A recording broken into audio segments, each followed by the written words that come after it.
कल्पना कीजिए, रात के 1:30 बजे का समय है। चारों तरफ खौफनाक सन्नाटा है और एक शांत पुराना कब्रिस्तान है। हाँ, रात का वो समय वैसे ही काफी डरावना होता है। बिल्कुल। और वहां एक शख्स मजाक में एक कच्ची कब्र के पास बैठे साये से पूछता है कि यहाँ क्या कर रहे हो? और जवाब मिलता है, मैं तो अपने ही घर में हूँ। बाप रे, ये सुनकर ही अजीब लग रहा है। और फिर वो साया खड़ा होता है और उसकी ऊंचाई बढ़ते बढ़ते वहां मौजूद पेड़ों को भी पार कर जाती है।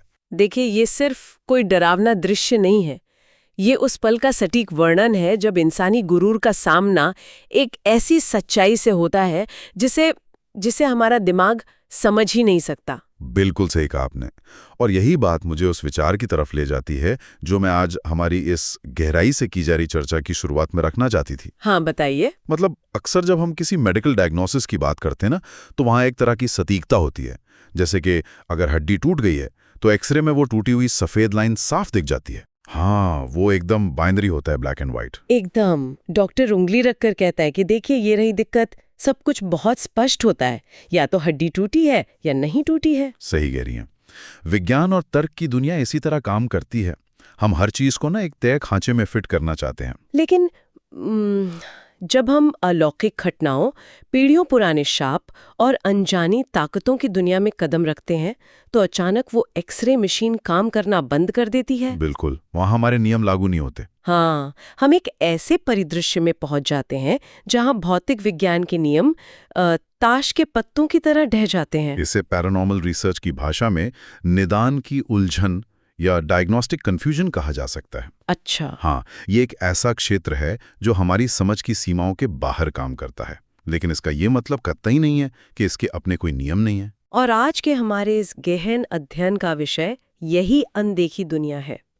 हमारे पास स्रोतों के रूप में भारत के अलग अलग कोनों से आई सच्ची पैरानॉर्मल घटनाओं का एक बहुत ही विशाल संग्रह है।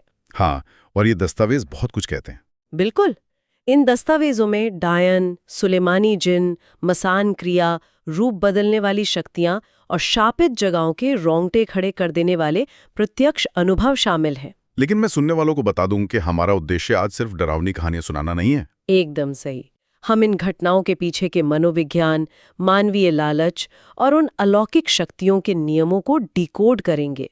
तो चलिए इसे थोड़ा विस्तार से समझते हैं। ये बहुत जरूरी भी है, क्योंकि देखिए, जब हम इन स्रोतों का गहराई से विश्लेषण करते हैं ना, तो एक बहुत ही स्पष्ट पैटर्न उभर कर सामने आता है। पैटर्न? हाँ, ये शक्तियां बेतरतीब तरीके से हमला नहीं करती।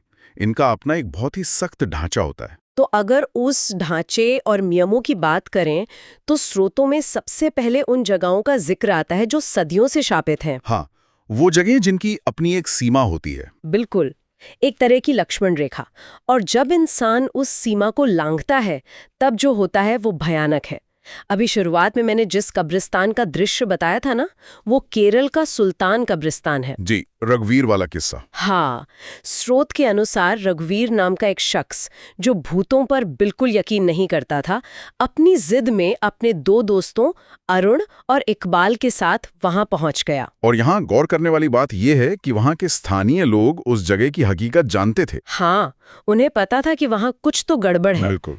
रात के 1:30 बजे कोई ऑटो वाला वहां जाने को तैयार ही नहीं था। एक टैक्सी वाले ने सिर्फ 3-4 किलोमीटर के लिए 1000 रुपए मांगे। अरे, 1000 रुपए? हाँ, वो भी इस शर्त पर कि वो वहां एक पल भी नहीं रुकेगा।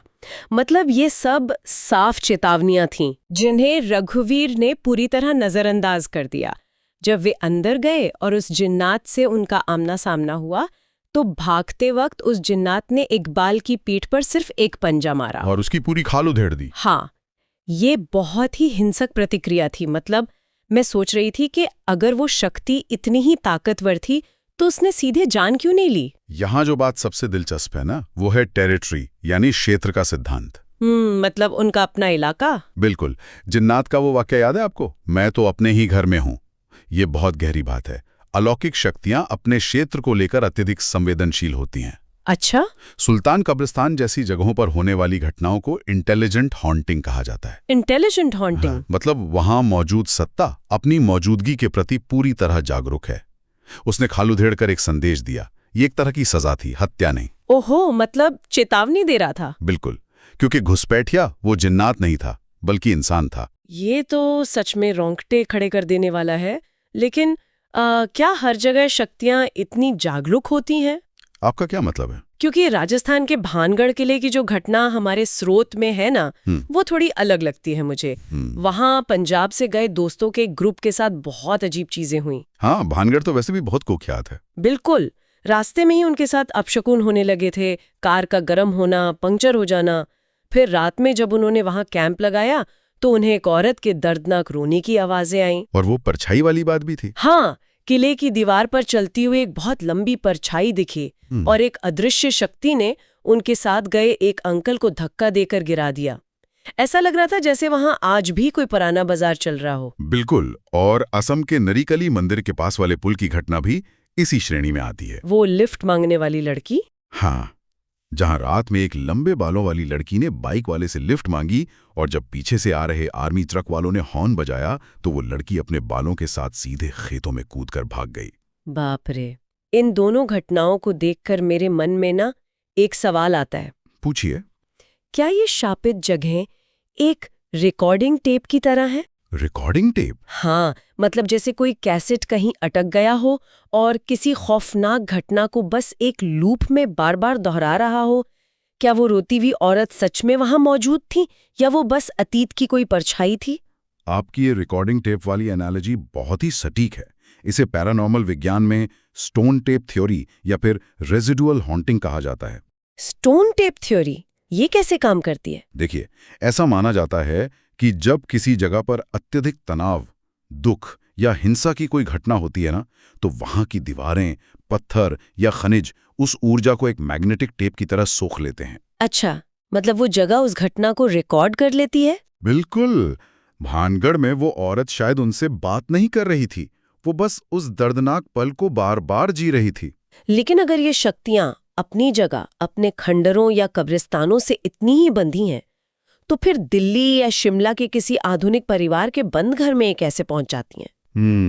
ये एक बहुत अच्छा सवाल है। यहीं से हमारे स्रोत हमें एक और भी अंधेरी दुनिया में ले जाते हैं, काला जादू।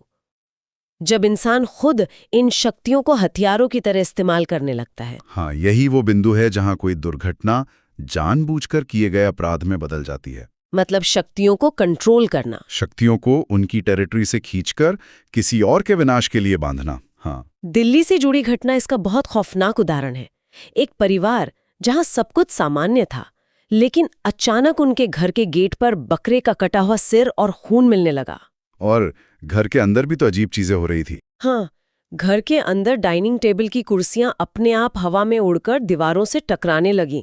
जांच करने पर पता चला कि बहू की मां ने प्रॉपर्टी हड़पने के लालच में उनके घर एक सुलेमानी जिन भेज दिया था। सुलेमानी जिन, मैं बता दूं कि अलौकिक दुनिया के पदानुक्रम में ये सबसे विनाशकारी और बेगाम शक्तियों में से एक माना जाता है। मतलब ये बहुत ताकतवर होते हैं। बहुत ज्यादा।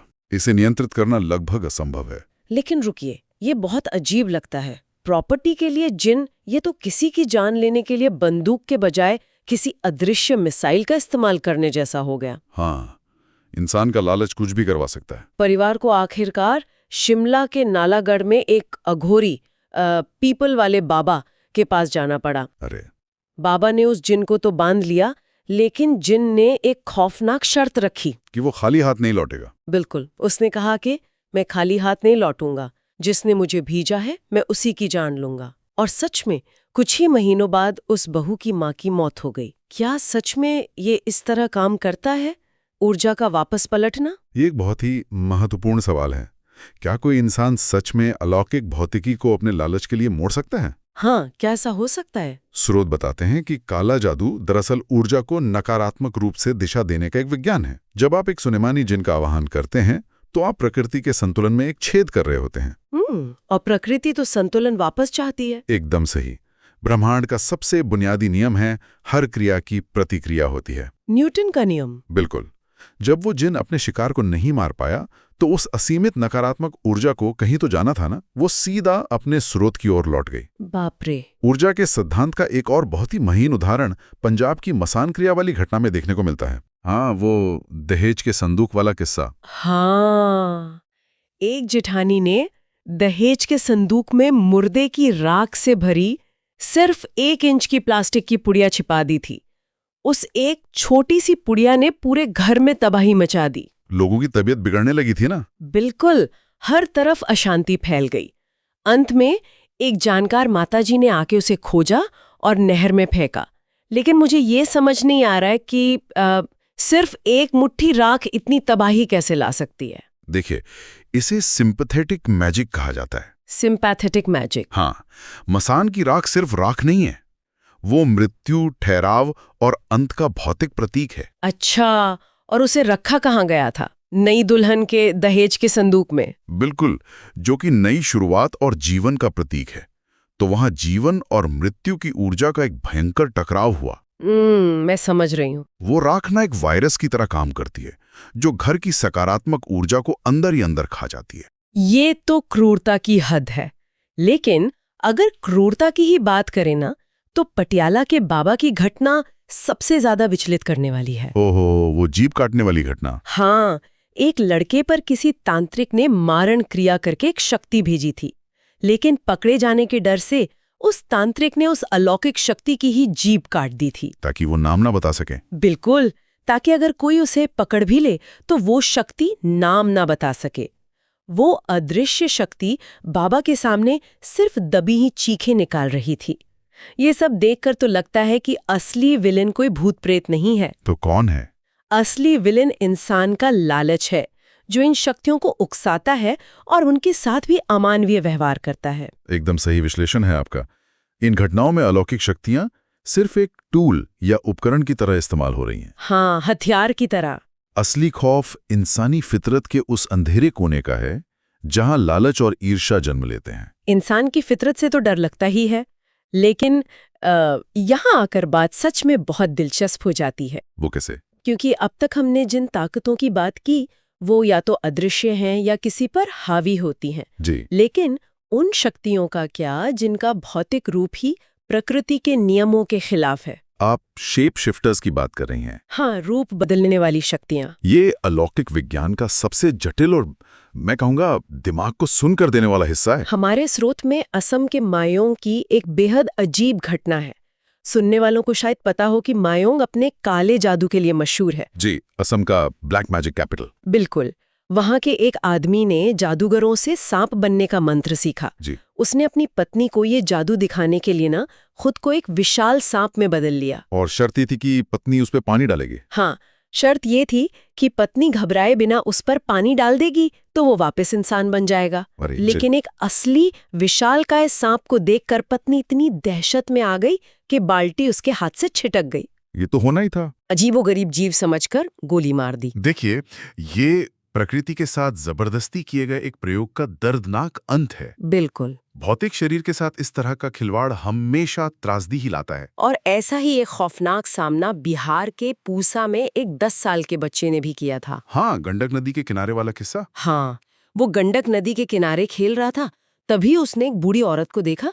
जब उस औरत ने सिर उठाया तो उसकी आंखें इंसान की नहीं थीं, वो सांप या किसी रेप्टाइल की तरह चमक रही थीं। कोई भी बच्चा डर जाएगा। बिल्कुल। बच्चा घबराकर भागा और जब उसने पलट कर देखा ना, तो उस औरत के नीचे का हिस्सा घोड़े का बन चुका था और वो डायन भागते भागते लगातार अपना रूप बदल रही थी। ये बहुत ही अजीब है। और ऐसे ही दिल्ली के कंझावला की चुड़ैल की घटना है। घने कोहरे वाली रात में एक बस स्टैंड पर खड़ी औरत जिसके पैर हवा में तैर रहे थे। और उसका चेहरा भी तो विकृत था। हाँ, जब उसने अपना चेहरा दिखाया तो उसका ऊपरी होंठ गायब था और एक आंख गले पर लटक रही थी। हाँ, मनोविज्ञान में इसे अनकैनी वैली प्रभाव कहा जाता है। अनकैनी वैली, ये क्या होता है, थोड़ा समझाइए। देखिए, हमारा दिमाग इंसानी चेहरों और शरीर को पहचानने के लिए इवोल्यूशन के जरिए बहुत बारीकी से प्रोग्राम किया गया है। अच्छा। जब हम किसी ऐसी चीज को देखते हैं जो लगभग इंसान जैसी दिखती है, लेकिन उसमें कुछ ऐसा अस्वाभाविक होता है, जैसे गले पर लटकती आंख या घोड़े के पैर, तो दिमाग का पैटर्न रिकॉग्निशन सिस्टम क्रैश हो जाता है। मतलब दिमाग समझ नहीं पाता कि ये है क्या? बिल्कुल, दिमाग के अंदर खतरे का सायरन बजने लगता है। मतलब ये डर सिर्फ जान जाने का नहीं है? बिल्कुल नहीं, ये डर अस्तित्व का है। जब कोई हवा में तैरते पैर देखता है या आधा इंसान आधा सांप देखता है, तो भौतिक विज्ञान के वो सारे नियम, गुरुत्वाकर्षण के नियम टूट जाते हैं जिन पर हमारी पूरी दुनिया टिकी है। हाँ, जिन पर हमें भरोसा है। ऐसे में इंसान का दिमाग कुछ पलों के लिए पूरी तरह लकवाग्रस्त या पैरालाइज्ड हो जाता है। आपकी पूरी वास्तविकता झूठी साबित हो जाती है। इसे प्रोसेस करना ना इंसान की बस की बात नहीं है। वास्तविकता का इस तरह से टूट जाना सोचकर ही रूह कांप जाती है। लेकिन इन सारी डरावनी और हिलाकर रख देने वाली घटनाओं के बीच मेरे दिमाग में एक सवाल घूम रहा है। क्या सवाल है? क्या इंसानों और इन अलौकिक शक्तियों का आमना सामना हमेशा इतना ही खौफनाक और हिंसक होता है? नहीं, ऐसा बिल्कुल नहीं है। क्योंकि हमारे स्रोतों के स्टैक में कुछ कहानियां ऐसी भी हैं जो डरावनी शुरुआत के बावजूद एक अलग ही दिशा में जाती हैं। मुझे लगता है आप सह अस्तित्व या को एग्जिस्टेंस की बात कर रहे हैं। हाँ, बिल्कुल। दिल्ली के पश्चिम बिहार का वो घर, एक परिवार ने बहुत सस्ते में एक बड़ी सी कोठी खरीदी, लेकिन रात होते ही वहां अजीब चीजें होने लगी। वो छाती पे बैठने वाला साया। हाँ, रात में परिवार के मुखिया की छाती पर एक भारी भरकम काला साया आकर बैठ जाता था। उनका सांस लेना मुश्किल हो जाता था। स्लीप पैरालिसिस जैसा।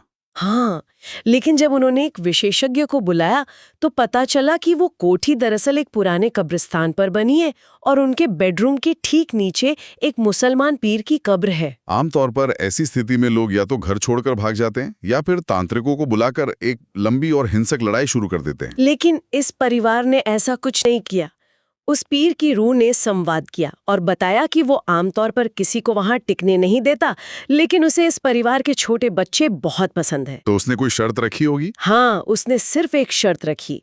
हर गुरुवार को उसके नाम का एक दिया जलाया जाए और उसे उस जगह का असली मालिक मानकर सम्मान दिया जाए। और परिवार ने ये मान लिया? बिल्कुल। उस परिवार ने उस शक्ति से लड़ने के बजाय उसके नियम मान लिए। नतीजा ये हुआ कि उस घर में रहते हुए उस परिवार ने एक के बाद एक 4 फैक्ट्रियां खोल ली और बेहद अमीर हो गए। अरे वाह! वो साया उनके लिए काल के बजाय एक रक्षक बन गया। अगर हम इसे बड़ी तस्वीर से जोड़कर देखें ना, तो ज्ञान का सबसे बड़ा फायदा उसे लागू करने में ही है। पश्चिम बिहार के उस परिवार ने एक बहुत ही परिपक्व फैसला लिया। हाँ, इसी से मिलती जुलती बचपन की एक रेडियो की कहानी भी है स्रोत में। रेडियो वाली कहानी? हाँ, एक 5-6 साल का बच्चा पुराने रेडियो के बटनों को जोर जोर से दबा रहा था, छेड़छाड़ कर रहा था। तभी अचानक उस बंद रेडियो के अंदर से एक बेहद स्पष्ट भारी आवाज आती है, मत कर, खराब हो जाएगा। ओहो! बिना कोई खौफनाक चेहरा दिखाए, बिना कोई नुकसान पहुंचाए, सिर्फ एक चेतावनी। मैं इन दोनों घटनाओं की तुलना ना एक ऐसे शक्तिशाली अदृश्य रूममेट से कर सकती हूँ। ये रूममेट वाली एनालॉजी दिलचस्प है, लेकिन इसे ऐसे समझिए जैसे एक चिड़ियाघर में कांच के उस पार एक बेहद ताकतवर और खतरनाक शेर है। अच्छा, शेर वाला उदाहरण कैसे? देखिए, जब तक वो कांच की दीवार मौजूद है और आप अपनी सीमा में हैं, आप दोनों शांति से एक ही जगह पर रह सकते हैं। समझ गए। समस्या तब शुरू होती है जब इंसान अज्ञानता या अहंकार में उस कांच पर पत्थर मारने लगता है। अलौकिक दुनिया के भी अपने कड़े नियम होते हैं और हमें उनका सम्मान करना चाहिए। बिल्कुल। जब आप सम्मान दिखाते हैं और एक संतुलन बनाते हैं तो सह अस्तित्व बिल्कुल संभव है। रेडियो वाली घटना भी यही दिखाती है कि हर शक्ति खून की प्यासी नहीं होती। कुछ सिर्फ शांति चाहती हैं। हाँ, कुछ सिर्फ अपने आसपास के माहौल में शांति चाहती हैं। तो कुल मिलाकर आज की इस गहराई से की जा रही चर्चा में हमने अनदेखी दुनिया के कई अलग अलग पहलुओं को खंगाला है। हमने शापित जगहों की बात की, जहां सुल्तान कब्रिस्तान और भानगढ़ जैसी जगहों पर खींची गई लक्ष्मण रेखाओं को पार करना कितना भारी पड़ सकता है। और हमने ये भी समझा कि कैसे स्टोन टेप थ्योरी के कारण कुछ जगहें अतीत को बार बार दोहराती रहती हैं। बिल्कुल। और सबसे अहम बात, हमने काले जादू के विज्ञान और सिंपैथेटिक मैजिक को डिकोड किया, जहां एक मसान की राख या सुलेमानी जिन का इस्तेमाल करके इंसान खुद सबसे बड़ा दानव बन जाता है। हाँ, हमने रूप बदलने वाली उन शक्तियों और अनकैनी वैली के प्रभाव को भी समझा जो हमारे दिमाग को ही लकवाग्रस्त कर देते हैं। और अंततः पश्चिम बिहार के उस परिवार से यह भी सीखा कि अज्ञात के साथ शांतिपूर्ण सह अस्तित्व भी मुमकिन है, बशर्ते हम कांच पर पत्थर न मारें। जी बिल्कुल। इन सभी दस्तावेजों का निचोड़ यही है कि विज्ञान अपनी जगह है, लेकिन ऊर्जा और सीमाओं का एक जटिल जाल आज भी हमारे आसपास मौजूद है, जिसे हमें सम्मान देना सीखना होगा। एकदम सही। और शायद यही कारण है कि सुनने वालों के लिए ये कहानियां जानना जरूरी है। ये सिर्फ कैंपफायर के आसपास बैठकर टाइम पास करने के लिए नहीं है। ये हमें एक बहुत बड़ा आईना दिखाती हैं। हाँ, कभी-कभी हमारा अपना मानवीय लालच, दूसरों की प्रॉपर्टी हड़पने की हमारी नीयत किसी भी भूत प्रेत या चुड़ैल से ज्यादा खौफनाक हो सकती है। सच कहूं तो जब इंसान अपने स्वार्थ के लिए किसी अलौकिक शक्ति की जीभ काट देता है ना, तो हैवानियत की परिभाषा ही बदल जाती है। वहां भूत इंसान से डर रहा होता है। बिल्कुल सही। और इसी विचार के साथ मैं उस डायग्नोस्टिक एक्सरे वाली बात पर वापस आना चाहूंगी जिससे हमने शुरुआत की थी। हाँ, वो ब्लैक एंड व्हाइट वाली बात। हमने देखा कि जब बात अनजानी ताकतों की आती है तो चीजें बहुत धुंधली हो जाती हैं। लेकिन इन सारी घटनाओं को इतनी गहराई से समझने के बाद सुनने वालों के लिए यहाँ मेरा एक सवाल है। बताइए। अक्सर ये माना जाता है कि भूत प्रेत और जिन्नात इंसानों की दुनिया में आकर हमारी शांति भंग करते हैं। आम धारणा यही है। लेकिन कब्रिस्तान में रात के 1:30 बजे घुसने वाले रघुवीर या लालच में जिन भेजने वाले और जीभ काटने वाले इंसानों की इन घटनाओं को सुनकर ये सवाल सोचने पर मजबूर करता है कि क्या इंसान ही अपनी असीमित उत्सुकता और लालच के कारण बार बार उनकी दुनिया में घुसपैठ नहीं कर रहा।